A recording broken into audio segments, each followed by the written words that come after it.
Hello,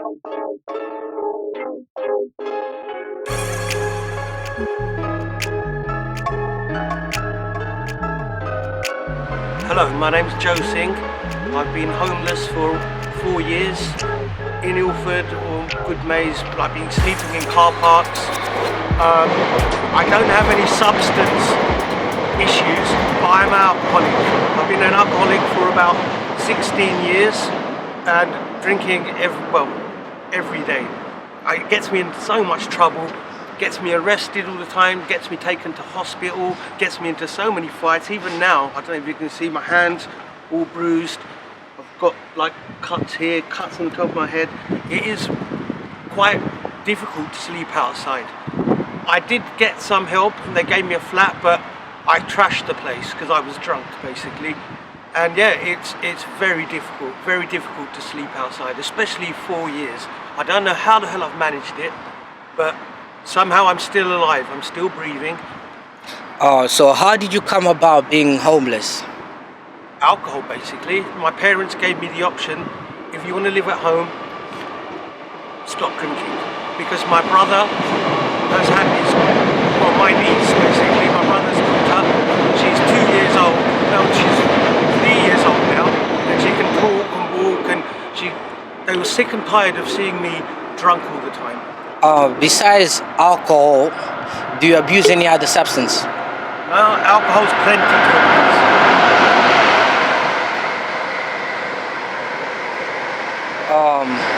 So what do you do to earn your money to keep on supporting your habit?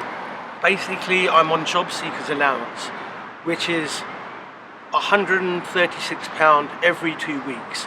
That all goes on alcohol. I really should be using that for travel and trying to look for work, but it's just too difficult. Basically, I can't get to sleep unless I have a drink. Basically, I'll be sweating, shaking. Even now I'm withdrawing, my hands are shaking. It's because I haven't had a drink yet. If you don't mind me asking, Yeah. So have you tried searching for a job? I used to work, but I've not had a job since I was made homeless. So the last time I worked was 4 years ago.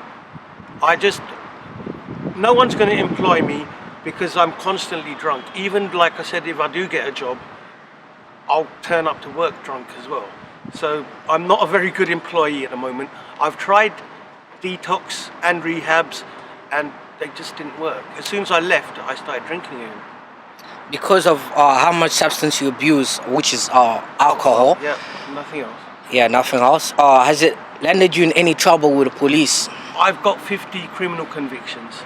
So I've been to prison 5 times. So yeah, no, and they're all alcohol related. So yeah, alcohol is my biggest downfall. And also, like, my girlfriend died. That didn't help, so I started drinking more and more and more, and then it's just got me into trouble. Nothing's good come out of me drinking, but I can't stop. Like I said, if I stop for a day, I'll be shaking, sweating, I'll be sick all the time. I don't have any appetite, although I know I need to eat. I just can't eat anything if I don't have a drink. Because you drink so much, do you not think when you're under the influence that could lead you to taking other substances? I have tried other substances, but I'm not addicted to them. I don't really need anything other than drink. So, like, I know you spoke about trying to get yourself detoxed and so forth. Yeah. Do you think that could happen again, or you give up on that chapter? I've given up, basically. I've tried rehab 3 times. I went to a place in Walthamstow called Ravenswood, and I lasted like 2 or 3 days, and then I just left. Like, I discharged myself. I am a member of WDP, which is Westminster Drug Project, because they do counselling for alcohol, but not even that really helps. So I was just turning up there drunk as well. So they kept on telling me to leave, kept telling me to leave. So I've actually kind of given up. Well, speaking about that, you said your family gave you an ultimatum, right? Yeah. Whether you stop drinking or you become homeless. Yeah, I've been homeless. I can't stop drinking. Well, now and then does that not come back to you as in maybe I should stop drinking and seek help for my family? I wake up in the morning, every morning, and think, all right, I'm not going to drink today.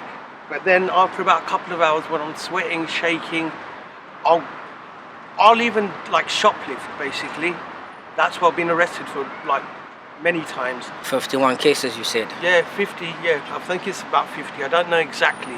And has any of them been recent? The most recent was about 2 months ago. They took me to Freshwater police station because I don't think they take it to Ilford anymore. So they take it over there, which is on the A406 near Barking, and took me to Barkingside Magistrates Court. I just said, look, I'm an alcoholic. Needed a bottle of wine. I go, look, I've got no money. I get job seekers allowance, but I need to drink with that. And so the judge that was there, he just goes, okay, give you 12-month community order, which means 12 months I have to go probation in Ilford, which is opposite the police station.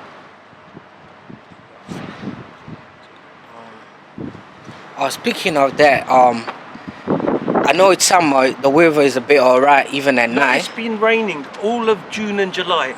It's been raining. Even this morning it was raining. How do you cope with the place you stay? Because you said you're homeless. Like, I know not every place is protected and there's a lot of homeless people. Like, there's shelters, which obviously I'm pretty sure you know about. I know about the shelters. So how do you cope during such a, like, winter, like, you know, the harsh cold weathers? How do you survive? Like, where do you sleep? What do you do?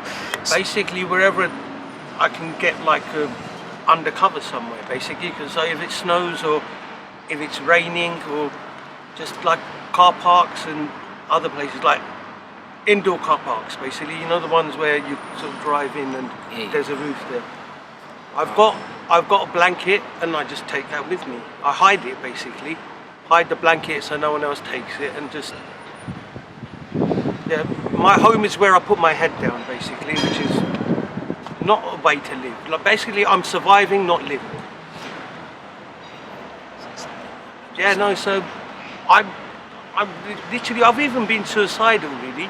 I think I've got some sort of mental health issues because just well, since you brought that up, that you're suicidal, have you tried taking your life? I've never taken my life, but I've thought about it many times. You know, when I've been shaking, sweating, I'm like, it would just be better if I was dead. I'm not achieving anything, I'm not doing anything, I'm just surviving. Like, for instance, someone in your situation and you were not in the same situation that you're in now. If you were to ask... If I was to ask... If you were to ask the government to help someone in your situation, things such as rehab doesn't work for you, like, what would you suggest the government to do? Because you're in the same shoes at the moment, so you would know better. I suggest they find more housing. There is no housing in Redbridge. I went to a group called SHP, Single Homeless Project, and they go, there's no housing in Redbridge at the moment. They go, look, we can probably find you somewhere, but it's going to be on the south coast or somewhere. I go, look, my family's here, my friends are here. You move me there, I'll probably drink more and more and more. So it's like a kind of vicious circle I'm stuck in at the moment. Alright. Let's say someone's watching you now on live television and you asking them for help from the bottom of your heart. What would you say? Like, please, like what I would say to the government, basically, try and get more housing, affordable housing, because I could get DSS, which is the Department of Social Security, which will pay some of my rent. But the thing is, they go, there's nothing in the area. It's just, don't know, I can't suggest anything, but just apart from need more housing. There are so many homeless people. So, do you think homelessness is a problem in the area?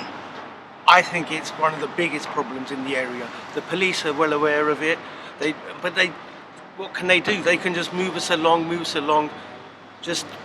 It is a huge problem. I know at least nearly 100 people that are homeless.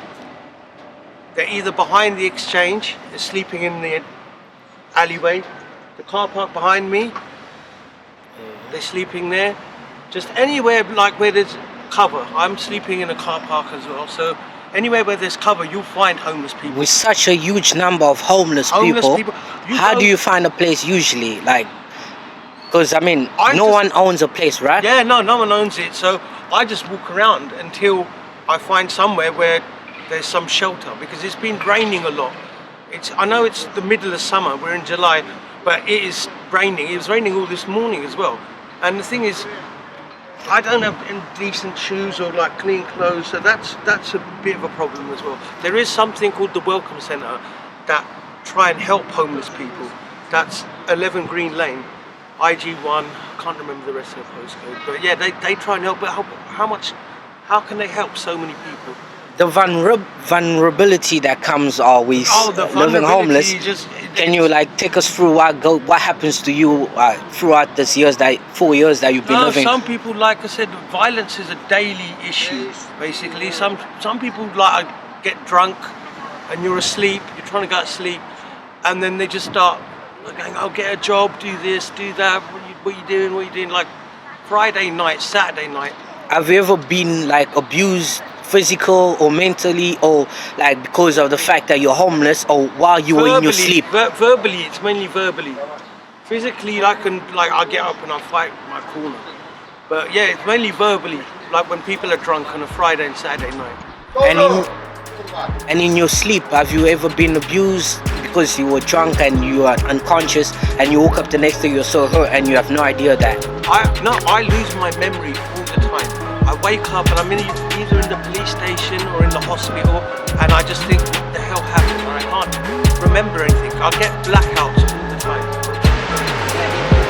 Okay, this is the cheapest drink that we have to drink because it's only £1. It's meant to be cider, but it's never seen an apple in its life. You can see all the chemicals in there, but this is my life, basically.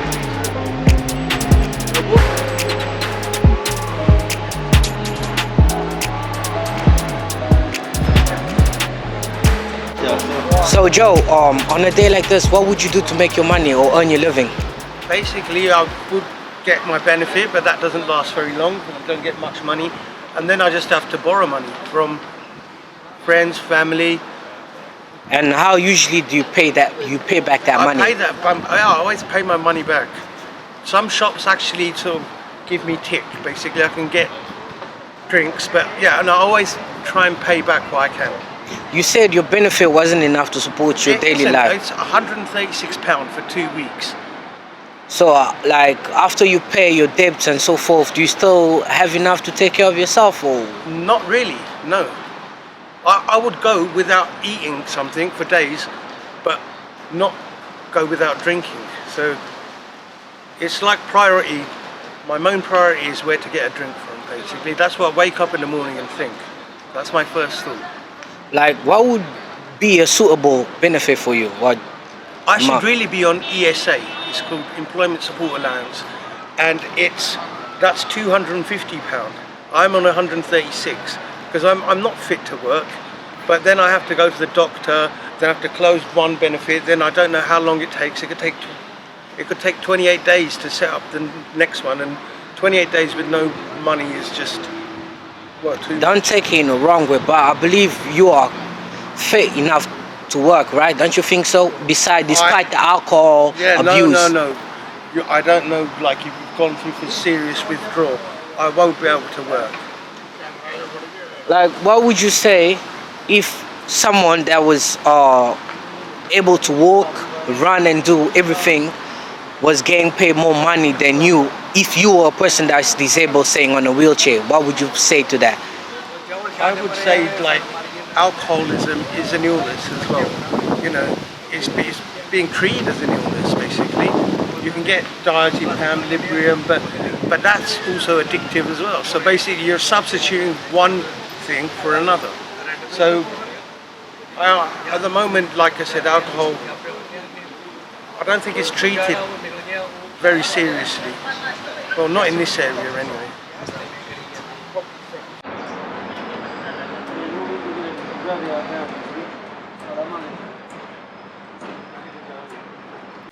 You've been so clear about the fact that you're addicted to alcohol, yeah? Yeah. But the question is, what got you to drinking alcohol? Like, what really got you addicted to such a stage? Okay. All right. Yeah. No. That's what we say. Shall I start? Shall I talk? All right. Basically, I think the alcohol issue really come about when I went away to university. I went away to Nottingham University to do a degree in. You've been in university. What did you graduate? I graduated with a 2-1 from Nottingham University, which is a very good university. But I haven't. But that's when the drinking's become a problem because there's a big drink culture at university. Like the first week is called Freshers Week, and you can get like a pint of cider for like 50 pence from the student union bar. So I just started drinking. I enjoyed it. Like haven't had any like big problem that actually made me start drinking. It was just being away from home, like cheap drinks, and just from there just escalated and escalated.